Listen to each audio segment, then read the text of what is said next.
कोनी कोरोनाव कोनी कोरोनाव देसरी हल्दी घाटी अठे उग्यो इतिहास पुजीजे इनरे माटी। कोनी कोरोनाव देसरी हल्दी घाटी अठे उग्यो इतिहास पुजीजे इनरे माटी। तो नमस्कार दोस्तों, स्वागत है एक बार फिर से आपका दिशा ई राइज यूट्यूब चैनल पर। साथियों, विशेष बात होती है महाराणा प्रताप की, और हमने पिछली क्लास में महाराणा प्रताप के जीवन परिचय की बात की थी। आज हम महाराणा प्रताप और अकबर के कैसे संबंध रहे हैं, कौन कौन से युद्ध इनके बीच में हुए हैं, कौन कौन से शिष्टमंडल भेजे गए हैं, सारे हमने पिछली क्लास में ये चर्चाएं की थी कि हम अगले क्लासेज में क्या पढ़ने वाले हैं। तो सबसे पहले हम उन्हीं शिष्टमंडलों से शुरुआत करते हैं, बाद में हल्दी घाटी का बड़ा इतिहास है उसकी भी चर्चा करेंगे, कौन कौन से अभियान भेजें उसके लिए एक अगला वीडियो आएगा ही आएगा। बाद में महाराणा प्रताप की कला और संस्कृति की हमें बातें करनी है। तो कुल मिलाकर के दोस्तों, आप इस चैनल से जुड़े रहें।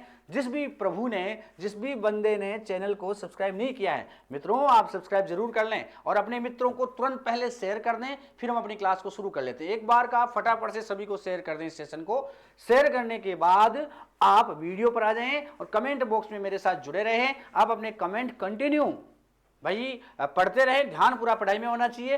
अगर आपका कोई प्रश्न हो तो आप कमेंट बॉक्स में जरूर लिखें, मैं आपको उत्तर देने का पूरा प्रयास करूंगा। चलिए मित्रों, हम शुरुआत करते हैं महाराणा प्रताप की।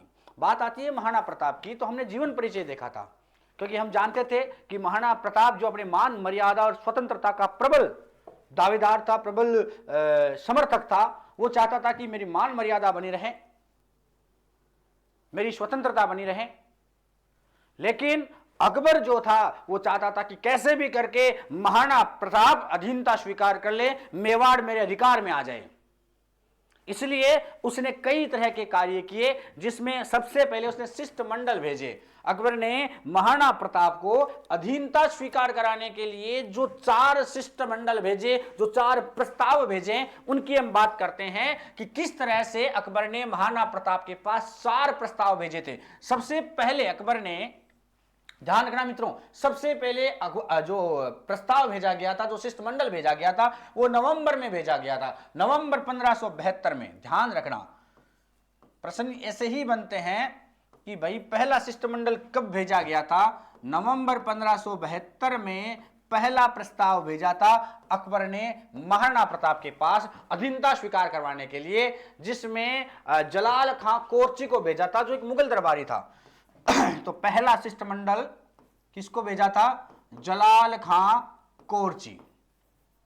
वो जो हम पढ़ते हैं ना JMBT, वैसे आप याद रख सकते हो, लेकिन यहां से मैं आपको थोड़ा डिटेल बताने वाला हूं, क्योंकि ये शिष्टमंडल बताना ही एक लक्ष्य नहीं है। ये मुगल दरबारी था जलाल खां कोर्ची, मैं आपको डिटेल बताऊंगा कंप्लीटली कि जलाल खां कोर्ची कौन था। मुगल दरबारी था। नवंबर 1572 में ये महाराणा प्रताप के पास आया था और महाराणा प्रताप से मान मुनवार की थी, भाई समझ जाओ यार, अकबर की अधीनता स्वीकार कर लो, अकबर तुम्हें निहाल कर देगा, है ना। मामलो बैठो को नहीं। कुल मिलाकर जब मामला ही नहीं बैठा तो जलाल खां कोर्ची वापस लौट गया, अकबर को जाकर कहा कि महाराज आपने बार पढ़ी को नहीं, महाराणा प्रताप अपनी बात है मानी को नहीं। तो इसलिए महाराणा प्रताप के पास अकबर ने फिर भेजा कुंवर मान सिंह, जो आमेर का था। ये बात है जून 1573 की। कब की बात है? जून 1573 में। जून 1573 में महाराणा प्रताप के पास आया था कौन? कुंवर मान सिंह आया था आमेर से। कहां से आया था भाई? यानी आमेर का ये भी दरबार में था अकबर के। इसके हुलहुलिया उठ्या, हुलहुलियो जानो ना, हुलहुलियो उठ्यो मान सिंह के। मैं जाऊं, मैं समझाऊं महाराणा प्रताप ने, है ना। जलाल खां कोर्ची फोर्चियां कौन समझे, तो मैं खुद जाऊं, मैं महाराणा प्रताप ने केशू, और वो हमारी बात मानी। अकबर यो राजी, है ना। अरे कोई ना भतीजा तू जा, है ना, तारो फूफो तन केवे जा, अरे तू मान मुनवार कर समझा। और भाई साहब बात आई समझ बाकी, कुंवर मान सिंह आयो। इक मायने कई बातें हैं कि मान सिंह जब आया, महाराणा प्रताप को बातचीत कही। कहते हैं कि साहब महाराणा प्रताप खुद नहीं आया, यानी कहां तो इनकी मुलाकात होती है, प्रश्न ये बन जाता है। जून 1573 में मान सिंह आता तो है, लेकिन मुलाकात कहां होती है? तो उदय सागर झील, उदय सागर झील की पाल पर महाराणा प्रताप की मुलाकात होने का निश्चय किया गया था। लेकिन मुलाकात क्या होती है कि नहीं होती है, उसकी चर्चा करनी है अपने को। तो ध्यान रखना, यहां प्रश्न यह भी बन जाता है कि मुलाकात कहाँ होने का वक्त रखा गया या कहाँ स्थान निश्चित किया गया था, तो उदय सागर झील। कौन सी झील, ये ध्यान रखना मित्रों आप, उदय सागर झील जो है, उदय सागर झील की पाल पर इनकी मुलाकात होनी थी जून 1573 में महाराणा प्रताप और मान सिंह की, है ना। लेकिन इसमें जो भोज रखा गया उसमें महाराणा प्रताप स्वयं नहीं आए, महाराणा प्रताप नहीं आए, उन्होंने अमर सिंह को भेजा, अपने पुत्र अमर सिंह को भेजा। मान सिंह समझ गया, मान सिंह समझदार आदमी था, मान सिंह समझदार आदमी था, वो समझ गया कि मुझसे मिलना नहीं चाहते प्रताप, महाराणा प्रताप मुझसे मिलना नहीं चाहते हैं। क्यों नहीं मिलना चाहते, इसके पीछे कारण है कि जो भारमल है उनकी बेटी थी हरखाबाई, भारमल की बेटी कौन थी, हरखाबाई, और हरखाबाई जो थी ये मान सिंह की बुआ जी थी। कौन थी भाई, बुआ जी साहब, है ना। और अकबर को ब्याह जो है वो हरखाबाई सु कर दियो, कुणे भारमल, है ना। और इन महाराणा प्रताप जो है स्वाभिमान सु समझौतो मानतो, यानी महाराणा प्रताप इसको स्वाभिमान से क्या मानता था भाई, समझौता मानता था। इसलिए जब भोजन का आयोजन किया गया उदय सागर झील की पाल पर, तो महाराणा प्रताप नहीं आया, और मान सिंह इन आपको अपमान समझो, मान सिंह इसको अपना क्या समझता है भाई, अपमान समझता है ना। अब ये बात ध्यान में रखना है आपको कि नवंबर 1572 में जलाल खां कोरची आया था महाराणा प्रताप से मिलने, लेकिन पार नहीं पड़ी, तो जून 1573 में मान सिंह को भेजा गया, और मान सिंह से महाराणा प्रताप मिला ही नहीं, मान सिंह से महाराणा प्रताप मिला ही नहीं, है ना। ये कर्नल जेम्स टोड में कहते हैं, लेकिन और भी लोग, अभी जैसे एग्जाम में प्रश्न आया था, अभी पिछले एग्जाम में एक प्रश्न आया था गोपीनाथ शर्मा का, हर उससे पहले आशीर्वादी लाल श्रीवास्तव का प्रश्न आया था। यह था कि आशीर्वादी लाल श्रीवास्तव के अनुसार, ध्यान ना, मैंने जो बात बताई वो कर्नल जेम्स टोड के अनुसार, है ना। यह था कि मुलाकात का स्थान निश्चित कहां पर किया गया था, आशीर्वादी श्री लाल वास्तव के अनुसार, है ना, आशीर्वादी लाल श्रीवास्तव के अनुसार, इसके अनुसार, आशीर्वादी लाल श्रीवास्तव के अनुसार मुलाकात का स्थान कहां निश्चित किया गया था, तो ध्यान रखना वो भी उदय सागर झील की पाल ही थी, कोई अलग बात नहीं थी। लेकिन एक आता गोपीनाथ शर्मा, उसके अनुसार जो मुलाकात का स्थान जो है, गोपीनाथ शर्मा के अनुसार मुलाकात का जो स्थान है वो कहां निश्चित किया गया था, तो ध्यान रखना वो था गोगुंदा। वो कौन था भाई, गोगुंदा में ये मुलाकात की बात रखी गई थी। कहां पर, गोगुंदा में। एक बार आप स्क्रीनशॉट ले लो कि टोड के अनुसार मान सिंह और महाराणा प्रताप की भेंट कहां पर होनी थी, उदय सागर झील की पाल पर होनी थी। आशीर्वादी लाल श्रीवास्तव के अनुसार भी उदय सागर झील की पाल पर होनी थी, और गोपीनाथ शर्मा के अनुसार गोगुंदा में ये मुलाकात होनी थी। तो ये दो आदमी तो आ गए। अब तीसरा आदमी की बात करें उससे पहले आप स्क्रीनशॉट ले लो। ले लिया, बढ़े आगे, बढ़ो। और मैं इसको यहां से थोड़ा क्लियर कर देता हूं, जिससे आपको क्रम से कोई चीज ध्यान में रह जाए कि भाई मान सिंह आया लेकिन इससे पार नहीं पड़ी, और इसने भाई साहब अकबर को जाकर कहा कि फूफा जी आपने पार को नहीं पड़ी, आपने महाराणा प्रताप को नहीं समझो साहब, अब काई करूं, मारे पल्ले नहीं पड़ रही है। तो मामलो बिगड़ो तो अकबर कियो यार थारो पल्ले नहीं पड़ी तो कोई और कोई बढ़िया आदमी भेजो, है ना। तो मान सिंह का पापा ने कियो, मान सिंह को पापा कौन भाई, मान सिंह को पापा कौन है, भगवान दास। कौन है भगवान दास, आमेर को राजो, आमेर को क्या है, राजो। और सितंबर 1573 में भाई साहब फेर गयो एक आदमी, कद सितंबर 1573 में ही फिर एक आदमी गयो, और वो है भगवान दास, और वो है मान सिंह को पापो। कौन है, मान सिंह को पापो, यानी भगवान दास गया जो आमेर का राजा है। कहां का राजा है भाई, आमेर का राजा, और मान सिंह को पापो बोले पापा, पिताजी, फादर, समझ गए ना आप, है ना। इसका जनक है भगवान दास, मान सिंह का, समझ गए। अब भगवान दास जी गए भाई साहब समझायो धड़ाधड़, महाराणा प्रताप ने अरे मान जा प्रताप मान जा, वो अकबर है वो आवे लो तेरे मारे लो।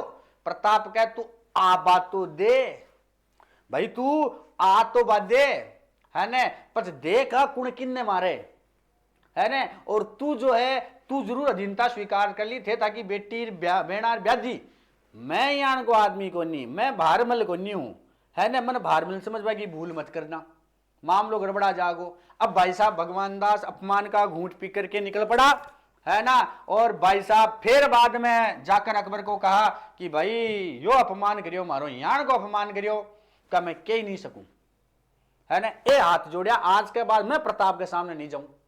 अब भाई साहब हुलूलियो लागियो अकबर के। अकबर का भाई साहब मचल रहा था जीव कि मेवाड़ रियासत को अधीनता स्वीकार करना ही मेरा लक्ष्य है। उसने दिसंबर 1573 में अकबर ने भेजा टोडरमल को, जो उसका दीवान था, यानी अकबर का दीवान था टोडरमल। कौन सा मल और कौन सा मल? टोडरमल। अकबर का क्या था? ये दीवान जी आसा। अकबर को क्या हो? दीवान और टोडरमल ने भेजो कि तू जा। अरे भी महाराणा प्रताप ने पकड़ मार के लिया, भाई तू जा। अभी महाराणा प्रताप ने पकड़ मार कर लिया, भाई साहब टोडरमल गयो और महाराणा प्रताप ने कहा, प्रताप जी आपको अकबर की अधीनता स्वीकार करनी पड़ेगी, है ना, ऐसे पार नहीं पड़ेगी, आपका राज्य नष्ट हो जाएगा, आप नष्ट हो जाओगे, सब कुछ खत्म हो जाएगा, परिवार आपके उत्तराधिकारी सब खत्म, वंश खत्म हो जाएगा अगर आपने अधीनता स्वीकार नहीं की। प्रताप ने भाई साहब अमर सिंह को कहा, इन दखो देर बारे काट, जो टोडरमल आयो है इन तू दखो देर बारे काट, इन माए मत बढ़वा दे, इन तो मैं सलटू। कुल मिलाकर के 4 शिष्टमंडल भेजे अकबर ने, किसके पास? महाराणा प्रताप के पास में। नवंबर 1572 में जलाल खां कोरची आया, जून 1573 में मान सिंह आया आमेर से, और सितंबर 1573 में भगवान दास आया आमेर से, और दिसंबर 1573 में टोडरमल आया। यानी बाप बेटो दोनों आया, बाप बेटो दोनों आया, मामलो पानी पड़ी। इन बोलना अपना JMBT, कौन सी बीटी? JMBT, कौन सी बीटी भाई? JMBT, यह याद रख लियो, है ना। जमा भट्टो, जमाई भाटो है, जमाई के है भाटो है, चारू का चारू जमाई भाटो आ, चारू का चारू जमाई भाटो आ। अकबर ने बेच तो दिया, अपन महाराणा प्रताप ने समझा नहीं पाया भाई। महाराणा प्रताप ने आपकी अधीनता, आपकी गुलामी स्वीकार नहीं करवा पाए, इसलिए अकबर इनको कहता तुम चारों मुझे मुख मत दिखाना, तो चारों मने मुंडो मत दिखा जो। कुल मिलाकर के भाई साहब महाराणा प्रताप वो व्यक्ति था, नवंबर 1572 में समझाने आया, भगा दिया, जून 1573 में आया, भगा दिया, सितंबर 1573 में आया, भगा दिया, और दिसंबर 1573 में आया, फिर भगा दिया। यानी किसी से समझा नहीं। महाराणा प्रताप ने किसी के भी प्रस्ताव को स्वीकार नहीं किया भाई, किसी के भी प्रस्ताव को स्वीकार नहीं किया। महाराणा प्रताप भाई साहब एक शक्तिशाली तो था ही था, बुद्धिमान भी था, लेकिन स्वाभिमानी था। क्या था? स्वाभिमानी था। अकबर ये चाहता था, साम्राज्यवाद की नीति हाथ में लेकर चलता था कि मुझे भाई साहब अपने साम्राज्य को बढ़ाना है ना। अकबर भी पीछे नहीं हट रहा था, महाराणा प्रताप भी पीछे नहीं हट रहा था। तो कुल मिलाकर के मामला यह आ गया, युद्ध कंपलसरी हो गया, युद्ध तो होना ही है। अब जब युद्ध होना ही है तो भाई साहब फिर कुछ किया जाए। और महाराणा प्रताप समझ गया कि जब 4 लोगों को अकबर मेरे पास भेज चुका है तो निश्चित रूप से वो सेना भी भेजेगा, और जब सेना भेजेगा तो मुझे अपनी तैयारी भी रखनी चाहिए। इसलिए उसने भाई साहब तुरंत प्रभाव से अपने सामंतों को इकट्ठा किया, सबको अलग अलग सीमाएं सौंप दी। और भीलों का एक सरदार था पुंजा के नेतृत्व में एक भीलों का संगठन बना दिया, जो भाई साहब मेवाड़ की रक्षा के लिए मर मिटने के लिए तैयार हो जाए।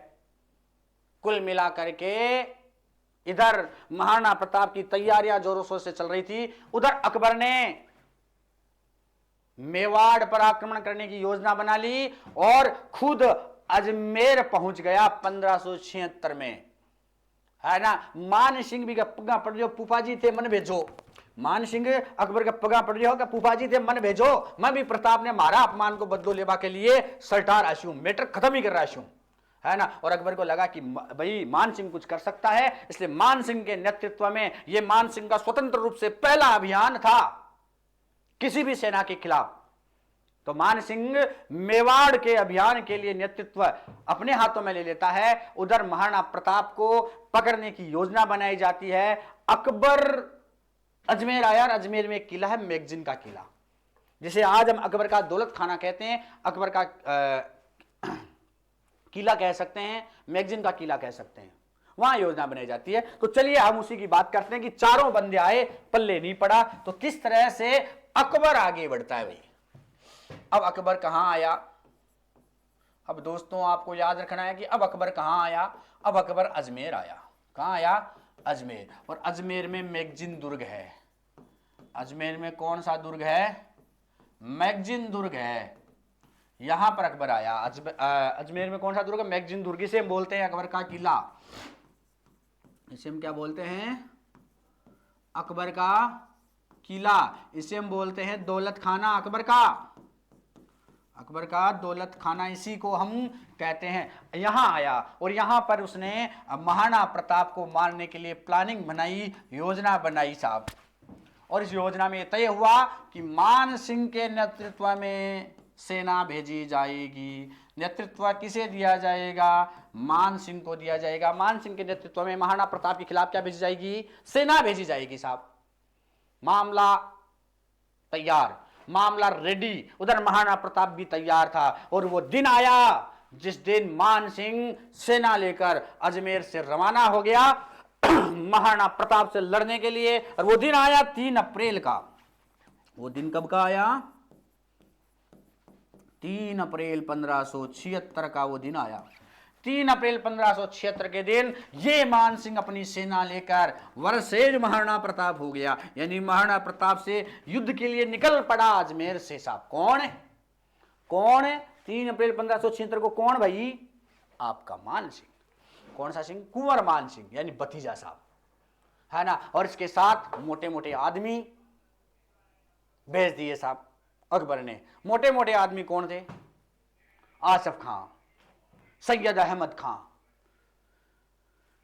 गयासुद्दीन अली, मेहतर खां और कई, जैसे जगन्नाथ कछवाहा, रावलूणकरण, माधो सिंह कछवाहा, ये जो है इसके साथ आए। तो कई बार प्रश्न ये भी आ जाता है कि भाई मुगल सेना का सेनापति कौन बनाया हल्दी घाटी के युद्ध में? मान सिंह को बनाया। मान सिंह का ओहदा क्या था?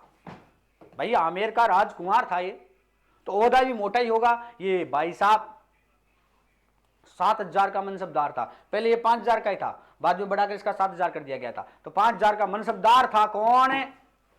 मान सिंह। और इसे मुगल सेना का सेनापति बना दिया साहब।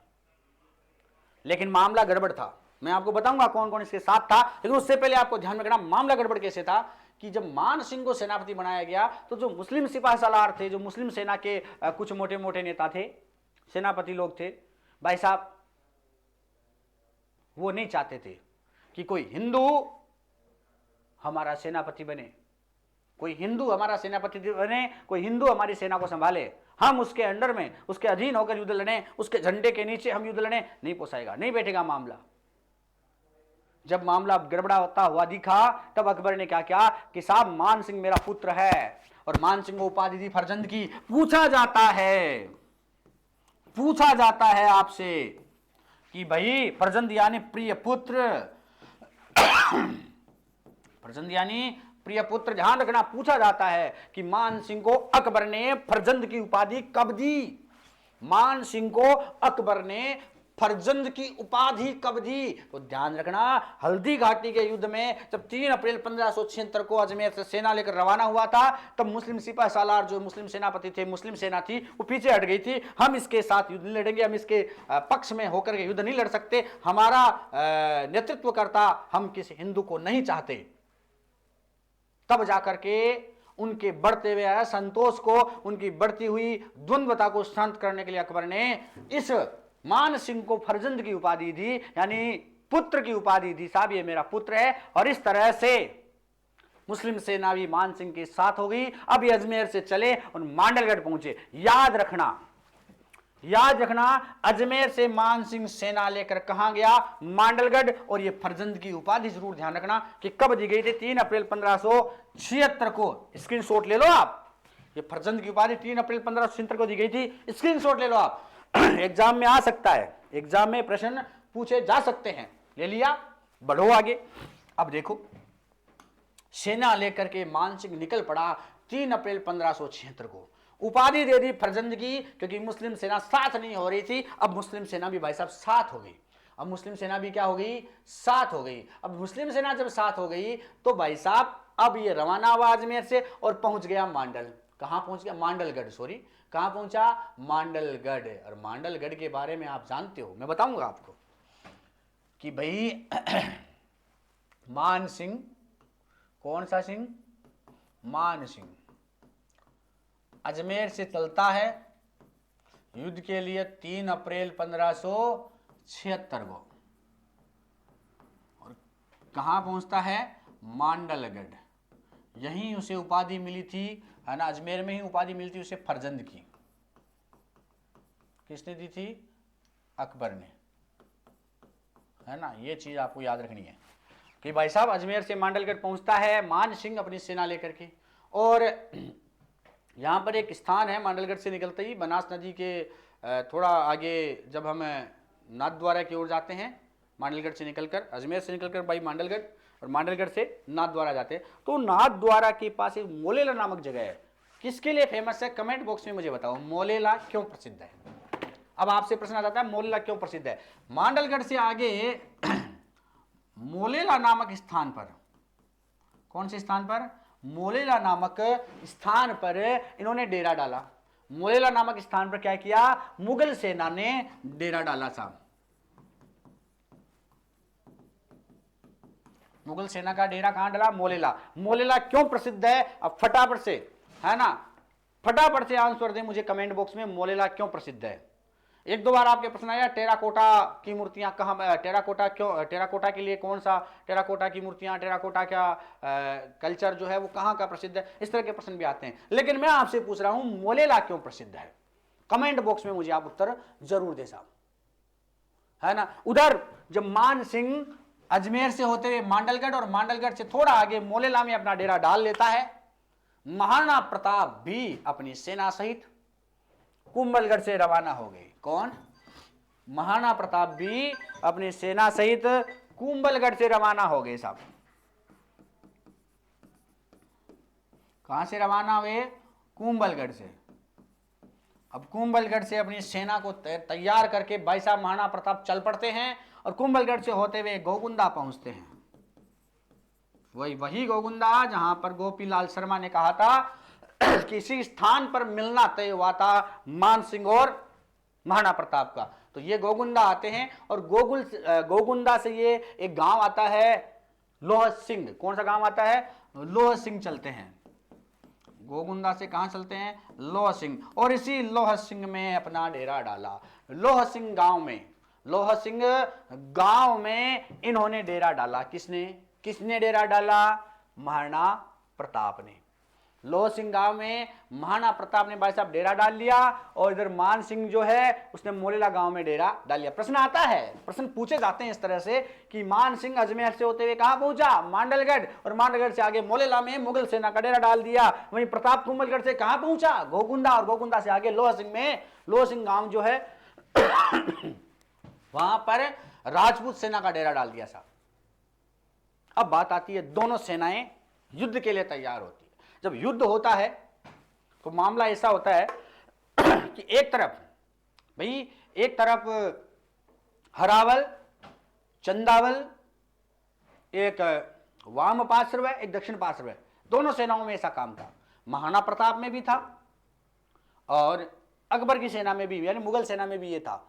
अब प्रश्न ये भी आ जाता है कि भाई हरावल में कौन था, चंदावल में कौन था, वाम पार्श्व में कौन था, दक्षिण पार्श्व में कौन था, है ना। इस तरह के प्रश्न भी पूछे जा सकते हैं। तो हमें वो चीज भी थोड़ा देख लेनी है। युद्ध की स्थिति देख लेते हैं। युद्ध में दोनों सेनाएं आमने सामने हैं मित्रों, दोनों सेनाएं आमने सामने हैं और कुछ ही देर में युद्ध शुरू होने वाला है। आप कमर कस के तैयार हो जाओ, अपने अपने चाकू, तलवार, हथौड़े, घोटिया जो भी है हाथ में ले लो और तैयार हो जाओ युद्ध करने के लिए। चलते हैं हम युद्ध भूमि में। लाइव प्रदर्शन की संजय उवाच है। तो देखिएगा संजय क्या कहते हैं। युद्ध का लाइव आपको मैं दिखला रहा हूं मित्रों कि एक तरफ महाराणा प्रताप, जिसका नाम ही काफी है, यानी जिनको हम नाम ले दे तो शत्रु जो है वो कपड़े खोलकर भाग जाता है कि तू सब कुछ ले, कुछ ना चाहे हमें, है ना, कुछ ना चाहे भाई। और सामने है आपके मान सिंह यानी मुगल सेना का नेतृत्व करने वाला। यहां कई आपको रोचक बातें समझ में आएंगी, कई चीजें ऐसी होंगी जो आपको लगेगी यार वास्तव में मजा आ गया हमें पढ़ने का वास्तव में। अब क्या होता है सेना में, आपको याद रखना है कुछ चीजें ऐसी जिनके बारे में प्रश्न आपसे पूछे जा सकते हैं, है ना। मामला ऐसा है भाई, एक होता है हरावल, ये सेना का आगे का भाग होता है।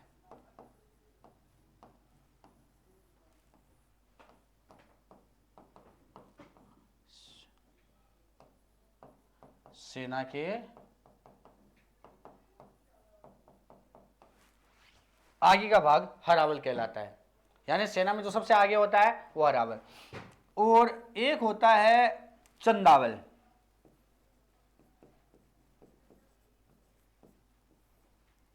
ये सेना के सबसे पीछे का भाग होता है।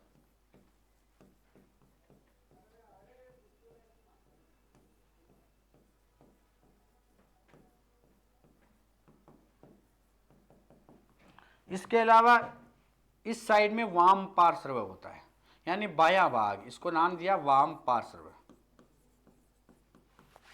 और यह भाई दायां भाग, ये क्या भाग है, दायां भाग है, और इसे नाम दिया दक्षिण पार्श्व। इस तरह से ना तैयार हुई, और दोनों पक्षों में ऐसा था कि आगे हरावल रहेगा, पीछे चंदावल रहेंगे, वाम पार्श्व रहेगा, दक्षिण पार्श्व रहेगा। इसमें जो रहता है वो बहुत ज्यादा ताकतवर चाहिए, इसमें भी बहुत ज्यादा ताकतवर चाहिए। तो हरावल हर कोई नहीं बनता है, हरावल में जो मृत्यु के लिए तैयार रहता है कि मैं तुम्हारी मृत्यु के लिए तैयार हूं। और इसमें एक मामला रोचक था मित्रों, रोचक ऐसा था कि महाराणा प्रताप की जो सेना थी उसमें हरावल का जो उत्तरदायित्व था, हरावल का जो नेतृत्व था वो हकीम खां, कोई मुस्लिम कर रहा था, हकीम खां सूरी। यानी महाराणा प्रताप की बात मैं आपको पहले बताता हूं, फिर हम मान सिंह की ओर चलेंगे कि महाराणा प्रताप की सेना में हरावल का नेतृत्व कौन कर रहा था। तो ध्यान रखना, हकीम खां सूरी, हकीम खां सूरी जो है ये महाराणा प्रताप की सेना में हरावल का नेतृत्व कर रहा था, जिसमें मेवाड़ के कुछ सामंत जो है इनके सहयोग दे रहे थे, और भी बहुत सारे थे, मैं उन सब की बात करूंगा, सबकी बात करूंगा। लेकिन हरावल जो है वो आपको विशेष ध्यान रखना। एक आता है चंदावल, पूछे आपसे कि जो सेना का पिछला हिस्सा है उसमें कौन था, तो ध्यान रखना एक जो भील है, भीलों का एक नेता था जिसे हम गमेती कहते हैं, पूंजा, है ना। पूंजा चंदावल का नेतृत्व कर रहा था। पूंजा किसका नेतृत्व कर रहा था, चंदावल का। तो ये दो प्रश्न आपके मोस्ट इंपोर्टेंट है। और बताता हूं मैं आपको कि महाराणा प्रताप की सेना में चंदावल का काम तो कौन कर रहे थे, हकीम खां सूरी, सॉरी चंदावल का काम तो कौन, चंदावल का नेतृत्व तो कौन कर रहा था, पूंजा, और हरावल का नेतृत्व कौन कर रहा था, हकीम खां सूरी। फिर आ जाता है मामला कि भाई बाएं भाग में स्थिति को कौन संभाल रहा था, ये आदमी काम का था। सारथी का झाला बीदा संभाल था, मान सिंह झाला का नाम सुना होगा आपने, और भी थे, लेकिन मान सिंह झाला विशेष रूप से, झाला बीदा, इधर महाराणा प्रताप बीच में है, यहां प्रताप है, यहां कौन है, महाराणा प्रताप है भाई। हरावल आगे है, पीछे चंदावल है, इधर बाएं भाग में झाला बीदा और मान सिंह झाला, झाला बीदा और मान सिंह झाला युद्ध की स्थिति को संभाले हुए हैं, झाला बीदा और मान सिंह झाला। अब आता है दक्षिण पार्श्व की बात। दक्षिण भाग में कौन है, तो एक ग्वालियर का शासक, मैं आपको कई बार बताता हूं, राम सिंह अपने बेटे शालिवाहन के साथ तैयार था।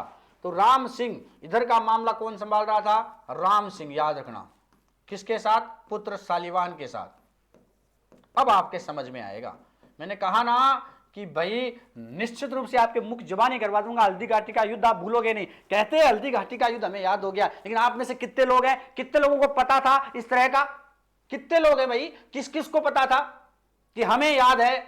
यहां से प्रश्न पूछ ले तो भाई दक्षिण भाग में कौन था, आपसे प्रश्न पूछ ले तो, है ना, गला कटने समान हो जाए, इतनी तैयारी की, यही छोड़ दिया, यही एग्जाम में आ गया तो, इसलिए हल्दी घाटी की एक एक बात जीरो से हीरो तक पहुंचाने का काम अपना रहेगा। एक एक चीज आपको याद करवाऊंगा, मैप में चार्ट बड़ा बना के याद करवाऊंगा मित्रों। तो याद रखना, महाराणा प्रताप और मान सिंह आमने सामने है। महाराणा प्रताप की सेना लोहा सिंह गांव में डटी हुई है। कहां पर?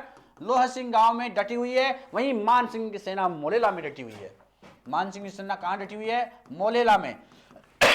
दोनों सेनाएं आमने सामने हैं। इधर महाराणा प्रताप की सेना के बारे में मैं आपको लाइव दर्शन करवाता हूं। देखिएगा कि हरावल में हकीम खां सूरी तैयार है घोड़े पर बैठकर।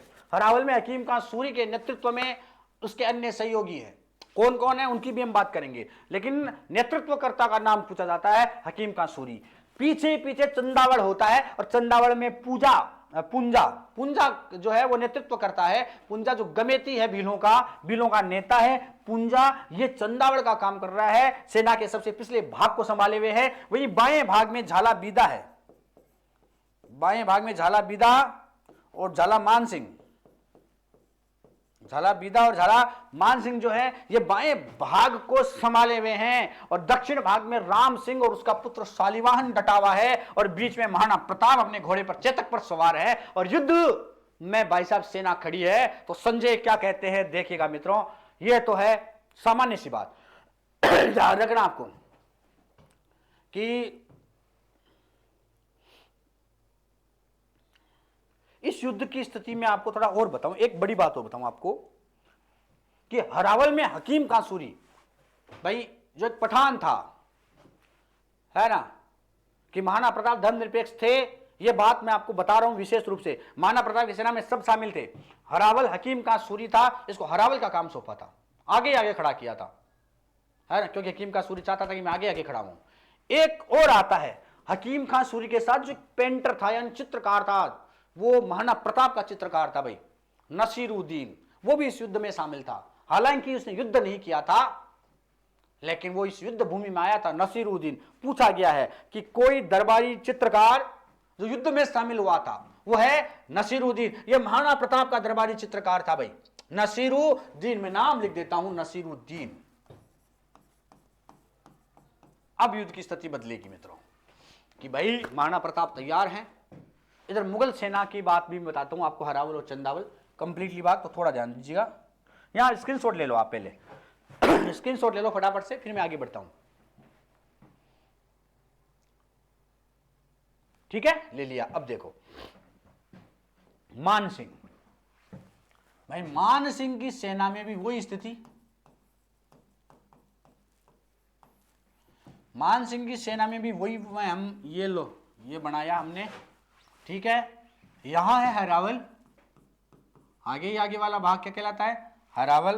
पीछे पीछे वाला भाग क्या कहलाता है? चंदावल। ये अपना वाम पार्श्व है, स्थिति वो की वो है ना। ये आपका बीच का हिस्सा, ये दक्षिण पार्श्व है। युद्ध में सेना ऐसी की ऐसी है, लेकिन इसमें एक बदलाव और था। चंदावल के पीछे एक अलग सेना और थी, चंदावल के पीछे। इसकी भी हम चर्चा करेंगे, इसको क्या कहते हैं, कैसे ये तैयार हुई। हरावल कौन था, यहां पूछा जाता है आपसे प्रश्न। यहां पर प्रश्न बनता है मित्रों, और प्रश्न बनना भी चाहिए, सीधी सी बात है। जब हम महाराणा प्रताप का पढ़ चुके हैं तो इनका भी बनना चाहिए। तो मुगल सेना का हरावल कौन था, है ना, आगे का दस्ता, आगे का भाग कौन संभालता था? तो एक आदमी आता है सैयद हासिम खां, है ना, और जगन्नाथ कछवा। जगन्नाथ कछवा होता ही, जगन्नाथ कछवा को हरावल का आगे का हिस्सा सौंपा गया था। लेकिन वही बात है, मुस्लिम सेनाओं ने मना कर दिया, हम जगन्नाथ कछवा के पीछे खड़े नहीं रहेंगे। तो इसके साथ में एक और खड़ा कर दिया, सैयद हासिम खां, है ना, और एक कर दिया आसिफ खां। यानी यहां की स्थिति ऐसी थी कि जगन्नाथ कछवा,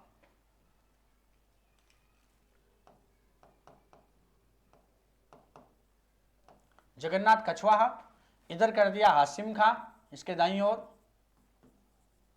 और इसके बाईं ओर कर दिया आसिफ खां। ये तीनों हरावल का काम संभाल रहे थे, क्योंकि उधर भाई सेना जो है 20,000 की थी, इधर सेना 80,000 की है। महाराणा प्रताप की सेना में सैनिकों की संख्या 20,000 थी, यहां पर 4 गुनी ज्यादा 80,000 की सेना है। तो भाई जगन्नाथ कछवा है, हासिफ खां है और आसिफ खां है, ये भाई साहब हरावल का काम कर रहे थे। ये किसका काम कर रहे थे? किसका काम करते? हरावल का काम कर रहे थे। और जो चंदावल था वो था मेहतर खां के अधीन। चंदावल संभाल रहा था कौन? मेहतर खां। कौन? मेहतर का चंदावल का काम संभाल रहा था। बाएं भाग में गाजी खां और लूणकरण थे। लूणकरण और एक था गाजी खां। ये बाएं भाग का काम संभाल रहे थे, लूणकरण और गाजी खां। वहीं दक्षिण भाग की बात करें तो दक्षिण भाग जो जो दाएं भाग है उसमें एक आदमी था सैयद अहमद खां। कौन था मित्रों? सैयद अहमद खां।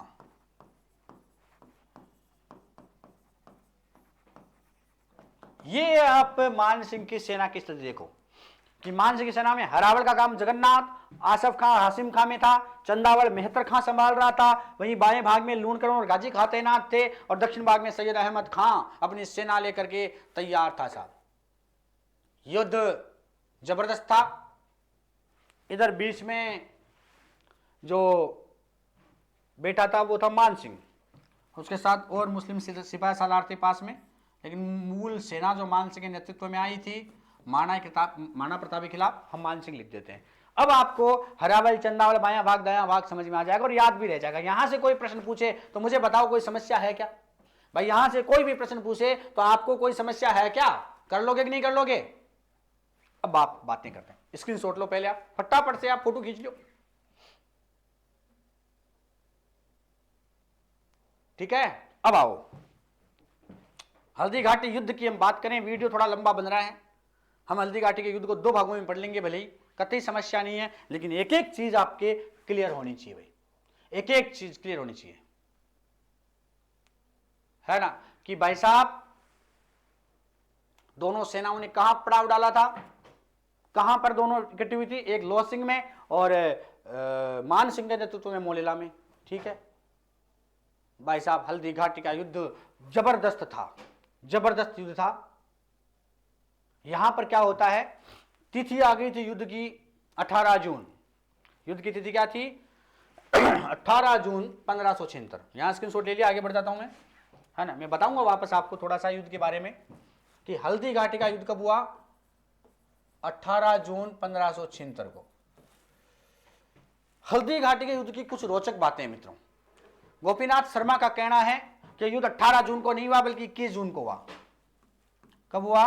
21 जून को। बाकी इतिहासकार मानते हैं 18 जून को हुआ, लेकिन एक गोपीनाथ शर्मा है वो हमेशा अलग चलता है। उसने मुलाकात जो मान सिंह और महाराणा प्रताप की मुलाकात है वो गोगुंदा बताया है, बाकी सभी उदय सागर झील की पाल बताते हैं, है ना। तिथि 18 जून 1576 है हल्दी घाटी की। लेकिन अगर आपसे प्रश्न पूछे कि गोपीनाथ शर्मा के अनुसार तिथि क्या है हल्दी घाटी के युद्ध की, तो वह 21 जून 1576। क्या है? 21 जून 1576। यहां पर हल्दी घाटी की बताऊं मैं आपको बात। हल्दी घाटी जो है ये राजसमंद जिले में जो श्रीनाथ जी नाथ द्वारा है उनसे पास में ही गोगुंदा और खमनौर की जो पहाड़ियां हैं उनके बीच में एक स्थान है।